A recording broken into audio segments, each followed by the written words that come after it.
টিউলিপের মা রেহানা আপাকে আমি ওনাকে বলছিলাম যে আপনারা যেভাবে টিউলিপকে আপনারা তাকে বিতর্কিত করে ফেলছেন, আপনাকে একটি অনুরোধ করি, টিউলিপকে আওয়ামী রাজনীতিতে আপনারা জড়াইয়েন না, বাংলাদেশের কোন রাজনীতিতে জড়াইয়েন না। কারণ বাংলাদেশের রাজনীতি মানেই হচ্ছে দুর্নীতি, দুঃশাসন, নির্যাতন, নিপীড়ন। আজকে যেটি ব্রিটেনে যেটি ঘটেছে আমাদের বাঙালিদের জন্য, শুধু ব্রিটেন না, বহির্বিশ্বে বাঙালিরা যেখানে আছেন, এমপি তারপর মন্ত্রী হওয়াটা কিন্তু পৃথিবীর প্রত্যেক দেশেই কিন্তু টাফ ব্যাপার।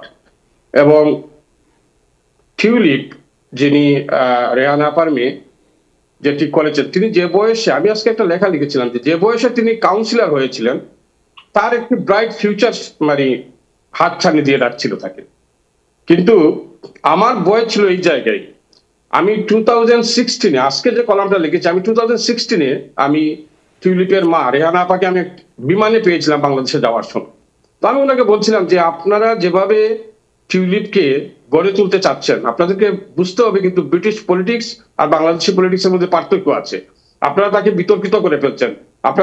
আপনাকে একটি অনুরোধ করি, টিউলিপকে আওয়ামী রাজনীতিতে আপনারা জড়াইয়েন না, বাংলাদেশের কোন রাজনীতিতে জড়াইয়েন না। কারণ বাংলাদেশের রাজনীতি মানেই হচ্ছে দুর্নীতি, দুঃশাসন, নির্যাতন, নিপীড়ন। এগুলো আপনারা তাকে সেখানে অন্তর্ভুক্ত করেন না। আপনারা যদি করেন তাহলে তাকে চলে যেতে হবে। কিন্তু আমার সেই কথাগুলো সেদিন রেহানা আপা খুব ভালোভাবে নেন নাই, আমি এটা বুঝতে পেরেছিলাম তার বিভিন্ন কর্মকাণ্ডে পরবর্তীতে। এবং আমার এই জায়গায় ভয়, তাহের ভাই, আমাদের লন্ডনে কিন্তু বাংলাদেশি পলিটিশিয়ান বা মেইন স্ট্রিমে যারা রাজনীতি করেন, এশিয়ান, শুধু বাংলাদেশি না, এশিয়ান এক জায়গায় এসে ধরা খায়। সেটি হচ্ছে যে আপনার হঠাৎ করে দেখা যায় তার বিরুদ্ধে দুর্নীতির অভিযোগ চলে আসছে এবং অনেক নিয়ম কানুন ভঙ্গ করা হয়। যে আপনি যেটি বলছেন যে এই কার কথা, এই ব্যারিস্টার আরমান বুদয়, মীর কাসেম সাহেবের ছেলে, এইখানে যখন তাকে বলা হয়েছে একজন এমপি হিসাবে, আপনি যদি কালকে এমপি হন, আমি যদি কালকে এমপি হই, আমাকে যদি কেউ বলে যে বাংলাদেশে একজন মানুষকে গুম করা হয়েছে, আপনি একজন এমপি হিসাবে আপনার দায়িত্বটা কি, আপনি একটু পালন করেন, আপনি আমার এই কাজটা করে দিতে পারবেন কিনা। আমি তো লোক দেখানোর জন্য হলেও আমি বলতে পারি যে আপনি আমাকে এটা রেখে যান, আমি দেখবো, বা all try my level best to do something. এগুলো কিন্তু টিউলিপ করেন নাই, বলেনও নাই তিনি। যদি লোক দেখানোর জন্য বলতেন যে আমরা এটা করব, তাই তো হতো। তারপরে হচ্ছে সাংবাদিক ফেস করা। সাংবাদিক ফেস করা তো আপনাকে জানতে হবে। আপনি ব্রিটেনে পলিটিক্স করেন, আমেরিকায় আপনি পলিটিক্স করেন, যে যেখানে পলিটিক্স করেন আপনাকে কিন্তু সাংবাদিক ফেস করা জানতে হবে। টিউলিপের শুরুটা হয়েছে আপনার চ্যানেল 4, একটা টেলিভিশন আছে, এবং ডেইলি মেইল, এবং চ্যানেল 4-কে তিনি ফেস করতে ব্যর্থ হয়েছেন তাহের ভাই, আমার যেটি ব্যক্তিগত ধারণা। এখন আপনি যদি সাংবাদিক ফেস করতে না জানেন এবং সাংবাদিকের সাথে আপনি যদি রুট ব্যবহার করেন, তো সাংবাদিক তো কেঁপে যাবে। এক সময় শুধু ডেইলি মেইল কার বিরুদ্ধে, টিউলিপের বিরুদ্ধে নিউজ করেছে, তারপর তো ডেইলি মেইল থেকে শুরু করে টেলিগ্রাফ, ফিনান্সিয়াল টাইমস, এরপর আপনার সানডে টাইমস, সানডে মেইল, কেউ বাকি নেই। প্রত্যেকটা মিডিয়া আপনার তার এগেইনস্টে চলে গেছে। এবং এই প্রত্যেকটা মিডিয়া তার এগেইনস্টে যাওয়ার কারণে তার বিরুদ্ধে যখন অভিযোগ এসেছিল, তখন প্রধানমন্ত্রী যিনি স্যার কেয়ার স্টারমার, তখনই তাকে বলে দেওয়া উচিত ছিল, বা টিউলিপের উচিত ছিল সাথে সাথে রিজাইন করা।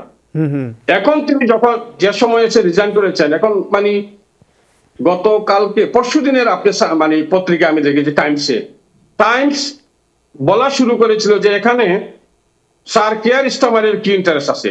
তারা বাদ গন্ধ, দুর্গন্ধ তারা খোঁজা শুরু করছে। এখন আমার কাছে যেটি মনে হয়েছে যে এখন স্যার কেয়ার স্টারমার দেখছেন যে ওটা পুরো লেবার পার্টির উপরে চলে আসতেছে এবং তার উপরে চলে যাচ্ছে, তখনই সিদ্ধান্ত নেওয়া হয়েছে যে তুমি রিজাইন করো। আমি জানি না শেষ পর্যন্ত কোথায় গিয়ে দাঁড়াবে এটি নিয়ে।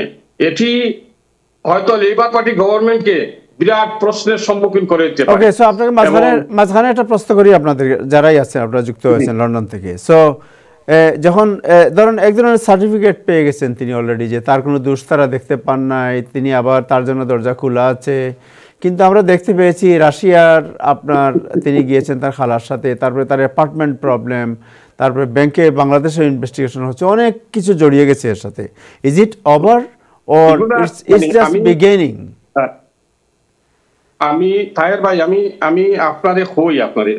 আমি বলি আপনাকে যে স্যার কেয়ার স্টারমানের চিঠি আমি ইংলিশটাও পড়েছি, বাংলাটাও পড়েছি। কিছু পলিটিক্যাল টার্ম আছে এবং কিছু সান্ত্বনার বাণী আছে। জি, হ্যাঁ, সান্ত্বনার বাণী কিন্তু সবাই শোনাতে পারে। আমি আপনাকে বলি, পিটার মেন্ডেলসন নামে তখন টনি ব্লেয়ার ক্ষমতায় ছিলেন। টনি ব্লেয়ারকে আপনার তৎকালীন সময়ে টনি ব্লেয়ার বানাইছিল কিন্তু এই Peter Mandelson, Tony Blair, Robin Cook, Gordon Brown, চারজন, তারা 4 কোয়ালিফায়ার ছিল। তো টনি ব্লেয়ার যখন ক্ষমতায় আসছে, লেবার পার্টি যখন ক্ষমতায় আসছে, তখন প্রথম কেলেঙ্কারিটা করছিল পিটার মেন্ডেলসন। তখন পিটার মেন্ডেলসনকে সাথে সাথে টনি ব্লেয়ার বলছে রিজাইন করো, কারণ টনি ব্লেয়ার বুঝতে পেরেছিল যে একটি অভিযোগ আসছে, ওকে যদি বলি সাথে সাথে রিজাইন করার জন্য, রিজাইন করার পরে তাকে আবার নিয়ে আসতে পারবো। টনি ব্লেয়ার কিন্তু তাকে নিয়ে আসছিল ক্যাবিনেটে।